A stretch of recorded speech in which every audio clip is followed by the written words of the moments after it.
आऊज़ुबिल्लाहिमिनश्शैतानिर्रजीम बिस्मिल्लाहिर्रहमानिर्रहीम अस्सलाम वालेकुम। हेलो स्टूडेंट्स, आप सब कैसे? आई होप कि आप सब ठीक होंगे, खैरियत से होंगे। डियर स्टूडेंट्स, आज जो है हम दूसरे टॉपिक के साथ हाज़िर हैं। आज हम पढ़ेंगे लेबॉर्ट्री क्वालिटी मैनेजमेंट सिस्टम।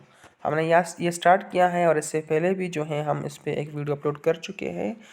तो आज जो है हम इसमें पढ़ेंगे This lecture will cover the topic sample management, the laboratory handbook, collection and preservation। तो इस लेक्चर में जो है इस टॉपिक में हम ये तीन चीज़ें पढ़ेंगे। एक हम पढ़ेंगे सैम्पल मैनेजमेंट, दूसरा हम पढ़ेंगे the laboratory handbook, collection and preservation. तो चलो टॉपिक को प्रॉपरली स्टार्ट करते हैं। Rule of sample management and quality management system. तो क्वालिटी मैनेजमेंट सिस्टम में जो है सैम्पल का क्या रूल होता है? Sample management is a part of process control, one of the essentials of quality management system। तो sample management जो होता है ये बहुत ही essential होता है quality management system में, क्योंकि sample ही के ज़रिए जो है sample से हम टेस्ट करते हैं। तो अगर हम sample की properly उसकी कलेक्शन करते हैं, उसकी हम preservation करते हैं, उसकी हम प्रोसेसिंग करते हैं, तो ये तो एक वैल्यूएबल रिज़ल्ट जो है वो हम वो ले सकते हैं और पेशेंट को वो दे सकते हैं जिसके लिए वो वैल्यूएबल होता है। ठीक है, अगर हम टेस्ट प्रॉपर करते हैं तो रिज़ल्ट हमारे पास एक्यूरेट आ जाता है, तो फिर उस पेशेंट को जो है स्पेसिफिक ट्रीटमेंट वो दी जाती है। लेकिन अगर हम टेस्ट प्रॉपरली नहीं करते, हम सैंपल की मैनेजमेंट प्रॉपरली नहीं करते, तो इसकी वजह से जो टेस्ट हम निकाल देते हैं वो हम जो है प्रोटेस्ट करके उसको हम प्रिपेयर करते हैं, तो वो रिज़ल्ट जो है वैल्यूएबल नहीं होता, क्योंकि सैंपल की प्रोसेसिंग हम प्रॉपरली नहीं की होती है। तो इसी की वजह से कहते हैं कि क्वालिटी मैनेजमेंट सिस्टम में सैंपल प्रोसेसिंग, सैंपल मैनेजमेंट जो है बहुत ही इम्पोर्टेंट होता है और इसकी इम्पोर्टेंस बहुत ज़्यादा है। ठीक है, The quality of the work a laboratory produces is only as good as the quality of the sample it used for testing। तो जो है जो लेबॉर्ट्री वर्कर होता है, ठीक है, जो टेक्नीशियंस होते हैं, जो टेक्नोलॉजिस्ट होते हैं, वो जो है क्वालिटी को उस वक्त जो है वो प्रोड्यूस कर देते हैं जब वो जो है सैंपल की मैनेजमेंट प्रॉपरली करें। क्योंकि हमने बताया कि सैंपल ही के ज़रिए हम टेस्ट करते हैं, तो अगर हम सैंपल की प्रॉपरली कलेक्शन करते हैं, उसकी हम प्रोसीजर वो प्रॉपरली करते हैं, तो हमारे पास एक बेटर और वैल्यूएबल रिजल्ट वो आ सकता है। ठीक है, तो इसी वजह से सैंपल मैनेजमेंट के ज़रिए लेबॉर्ट्री की क्वालिटी वो बहुत अच्छी हो सकती है, ताकि क्योंकि जब हम प्रॉपरली प्रोसेसिंग करते हैं लेबॉर्ट्री में, तो हमारे पास गुड रिजल्ट्स वो आ सकते हैं। The laboratory must be proactive in ensuring that the sample it receives meet all of the requirements for producing accurate test result।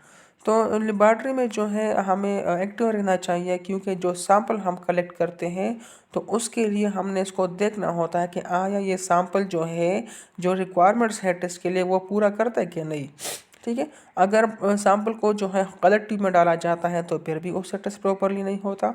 अगर सैंपल जो है क्लैट होता है तो फिर भी उससे जो है टेस्ट प्रॉपरली नहीं हो सकता।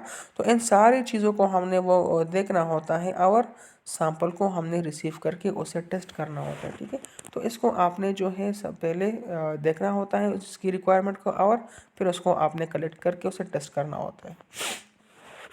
Proper management of sample is critical to the accuracy and reliability of testing and therefore to the confidence and laboratory diagnosis।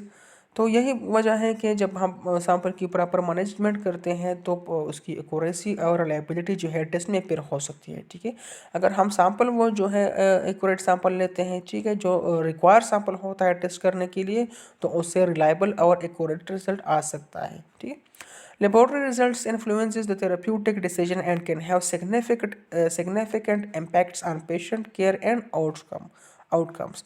यही वजह है जो रिजल्ट्स हमारे पास आते हैं लेबॉर्ट्री में, तो उसका इन्फ्लुएंस जो है उसका असर पेशेंट पे होता है। अगर हम प्रॉपर टेस्टिंग करते हैं, रिजल्ट हमारे पास एक्यूरेट आ जाता है, तो उस पेशेंट के लिए जो है ट्रीटमेंट वो आसान हो जाता है, क्योंकि उसकी डायग्नोसिस हो जाती है, तो डॉक्टर जो है स्पेसिफिक मेडिकेशन इसको एडवाइस करके वो ट्रीट हो जाता है। लेकिन अगर हम जो है टेस्ट प्रॉपर नहीं करते, सैंपल की मैनेजमेंट हम प्रॉपर नहीं करते और रिजल्ट हमारे पास इनएक्यूरेट आता है, फॉल्स आ जाता है, तो फिर उस पेशेंट के लिए बहुत मसला हो सकता है। एक तो जो है उसकी ट्रीटमेंट नहीं हो जाती, दूसरा जो है उसका टाइम भी कंज्यूम हो जाता है और वो ट्रीट भी नहीं हो जाता। It is important to provide accurate laboratory result in order to ensure good treatment. तो यही वजह है कि सैंपल मैनेजमेंट जो है बहुत ही इम्पोर्टेंट है, क्योंकि उसी सैंपल से जो है हम टेस्ट करते हैं और हम उससे जो है रिजल्ट निकाल देते हैं। अगर टेस्ट जो है हम उसको एक्यूरेट कर देते हैं, प्रोसीजर हम प्रॉपरली कर देते हैं, सैंपल ठीक होता है तो रिज़ल्ट हमारे पास पॉजिटिव आ जाता है। तो इसी के ज़रिए इस पेशेंट के लिए ट्रीटमेंट बहुत आसान हो जाता है, क्योंकि उसकी डायग्नोसिस हो जाती है। Inaccuracies and testing can impact length of hospital stays as well as hospital and laboratory costs। तो यही वजह है, अगर हम टेस्ट प्रॉपर नहीं करते, सैंपल हम रिलायबल वो रिसीव नहीं करते, तो इसका असर जो है पेशेंट पे होता है। और वो क्या होता है, वो पेशेंट जो है स्टिल हॉस्पिटल में रहता है, क्योंकि उसकी डायग्नोसिस नहीं हो जाती। उसको जो है उसके ऊपर वो उसका जो है टाइम भी कंज्यूम हो जाता है और उसका कॉस्ट भी वो आ जाता है, क्योंकि उसके पैसे भी खर्च हो जाते हैं। तो यही वजह है कि क्वालिटी मैनेजमेंट सिस्टम में सैंपल का बहुत ही इम्पोर्टेंट रोल है। Inaccuracies can also affect laboratory efficiency, leading to repeat testing with resultant waste of personal time, supplies and reagent। इसका जो है इम्पेक्ट लेबॉर्ट्री के ऊपर भी आ जाता है, क्योंकि हमने दोबारा उस टेस्ट को रिपीट करना होता है, ठीक है। तो उसकी रिपीटिशन की वजह से हमारा टाइम भी कंज्यूम हो जाता है, रिएजेंट भी वो जो है यूटिलाइज हो जाते हैं, और साथ में लेबॉर्ट्री की वैल्यू भी वो कम हो जाती है, क्योंकि टेस्ट जो टेस्ट हम करते हैं वो ठीक तरह से हम नहीं करते, उसकी सैंपल की मैनेजमेंट हम नहीं करते, तो लेबॉर्ट्री की वैल्यू वो गिर जाती है। तो इसी वजह से कहते हैं कि सैंपल की मैनेजमेंट बहुत ही इम्पोर्टेंट है। सैंपल मैनेजमेंट कंपोनेंट्स, अब जो है वो कौन कौन से कंपोनेंट्स होते हैं जिसके ज़रिए सैंपल को हम प्रॉपर्ली मैनेज कर सकते हैं, उसकी मैनेजमेंट हम कर सकते हैं।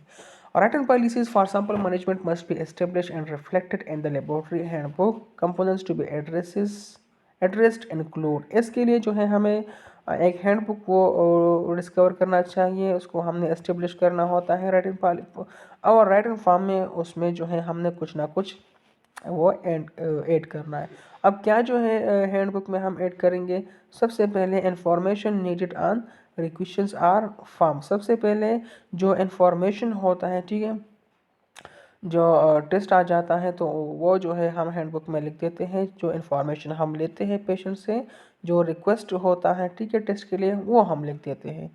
दूसरा जो है हम लिखते हैं हैंडल अर्जेंट रिक्वेस्ट। इसके ऊपर हमने ये भी लिखा होता है कि कौन से टेस्ट जो होते हैं उसको हमने अर्जेंटली हैंडल करना है, उसको हमने क्विकली प्रोसेस करना है, ये भी हम लिख देते हैं। Collection, labelling, preservation and transport, इसके अलावा जो है जो सैंपल हम कलेक्ट करते हैं उसके मेथड्स हम बताते हैं कि सैंपल कलेक्शन जो है वो हम कैसे करते हैं, उसकी हम लेबलिंग करते हैं, ठीक है, प्रिजर्वेशन हम कौन सा डालते हैं, और ट्रांसपोर्टेशन के लिए क्या क्या रिक्वायर होता है, ये भी हम जो है लेबोरेटरी हैंडबुक में लिखते हैं। सेफ्टी प्रैक्टिसेस, लीकिंग और broken containers, contaminated form, other biohazards, इसके अलावा जो है सेफ्टी प्रैक्टिसेस भी हम फॉलो करते हैं, क्योंकि बाज़ हम ऐसे रिएजेंट यूज़ करते हैं या हमारा सैंपल ऐसे होता है जो वो बहुत इन्फेक्शियस होता है, वो जो है हज़ार्डस होता है, तो उसकी मैनेजमेंट, उसकी प्रोटेक्शन जो है वो ज़रूरी होता है। इसके लिए हमने जो है लीक प्रूफ कंटेनर यूज़ करने होते हैं, हमने प्रॉपरली उसकी पैकिंग करना होता है ताकि उससे कोई नुकसान ना हो जाए किसी दूसरे को। Evaluating, processing and tracking sample, इसके अलावा जो है हमने प्रोसेसों को इवेलुएट करना है और ट्रैकिंग सैंपल को भी हमने करना है, ठीक है, क्योंकि हम सैंपल को लेबल करते हैं, उसकी हम ट्रैकिंग करते हैं सारे सैंपल्स की, तो ये भी करना बहुत ज़रूरी होता है कि हम इसको हैंडबुक में लिख दें। स्टोरेज, रिटेंशन एंड डिस्पोजल, इसके अलावा सैंपल स्टोरेज के कौन से सैंपल को हमने स्टोर करना है, कितने टेम्परेचर पे हमने स्टोर करना है, रिटेंशन जो है कितने वक्त के लिए हमने सैंपल को अपने पास रखना है, ठीक है, और डिस्पोजल, इसकी डिस्पोजल हमने कैसी करनी। तो ये सारे जो है सैंपल मैनेजमेंट कंपोनेंट्स में आते हैं, और इसको हम जो है रिटन पॉलिसीज़ में एक हैंडबुक के ऊपर लिख के उसको हम वो फॉलो करके सैंपल की मैनेजमेंट करते हैं। इसके बाद आता है The laboratory handbook. To ensure that all samples are managed properly and that persons collecting sample have the needed information, the laboratory should develop a laboratory handbook. This handbook should be made available at sample collection areas, including those that are distant from the laboratory.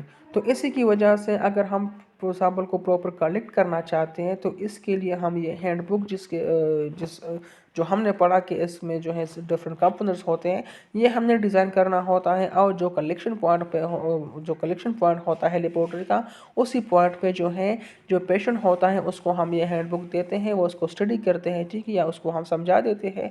और इसी के ज़रिए हम जो है properly sample collect कर सकते हैं और उसे हम प्रॉपर टेस्टिंग वो कर सकते हैं। So important information that should be included in the laboratory handbook. वही बात के जो लेबोरेटरी हैंडबुक होता है उसमें कुछ इंपॉर्टेंट इन्फॉर्मेशन वो होना चाहिए। अब वो इन्फॉर्मेशन क्या है?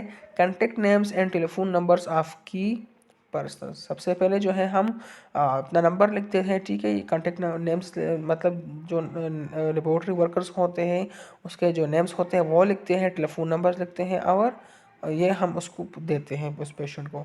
Name and address of the laboratory. इसके अलावा जो है लेबोरेटरी जो एड्रेस होता है, जो नाम होता है, वो भी हम इस हैंडबुक के ऊपर लिखते हैं। Hours of operation of the laboratory, ठीक है, ये भी हम लिखते हैं कि लेबोरेटरी जो है वो ऑपरेबल होती है कितने वक्त के लिए, ठीक है, मतलब सुबह से शाम तक ओपन होती है या 24 आवर जो है ऑपरेबल होती है, ये भी हम लिख देते हैं हैंडबुक के ऊपर। List of test that can be order. कौन कौन से टेस्ट जो हैं वो हम ऑर्डर कर सकते हैं, ये भी हैंडबुक के ऊपर लिखते हैं। Detail information on sample collection requirement. Sample collection के लिए जो रिक्वायरमेंट होता है, जो ज़रूरी होते हैं, जो ज़रूरी चीज़ें होती हैं, ठीक है, वो भी हम लिख देते हैं सैम्पल कलेक्शन के लिए। Sample transport requirement if any. इसके अलावा अगर सैम्पल की ट्रांसपोर्टेशन करनी होती है तो इसके लिए जो रिक्वायरमेंट होता है वो भी हम लिख देते हैं, ठीक है। एक्सपेक्टेड टर्न अराउंड टाइम्स, उसके अलावा जो टाइम होता है एक्सपेक्टेड वो भी हम लिख देते हैं।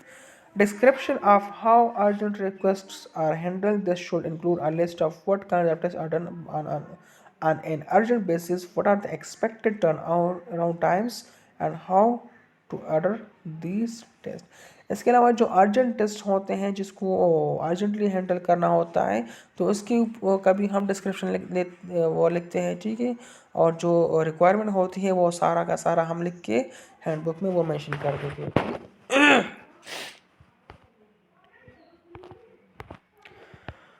अच्छा स्टूडेंट्स, तो आज के लिए इतना काफ़ी है। इंशाल्लाह अगले तकरीबन 7-8 स्लाइड्स रहते हैं, वो दूसरे लेक्चर में कवर करके मैं अपलोड करूँगा। तो अगर इसमें कोई क्वेश्चन है तो आप कमेंट सेक्शन में वो पूछ सकते हैं, इंशाल्लाह मैं आंसर करूँगा। तो आज के लिए इतना काफ़ी है। अल्लाह हाफ़िज़।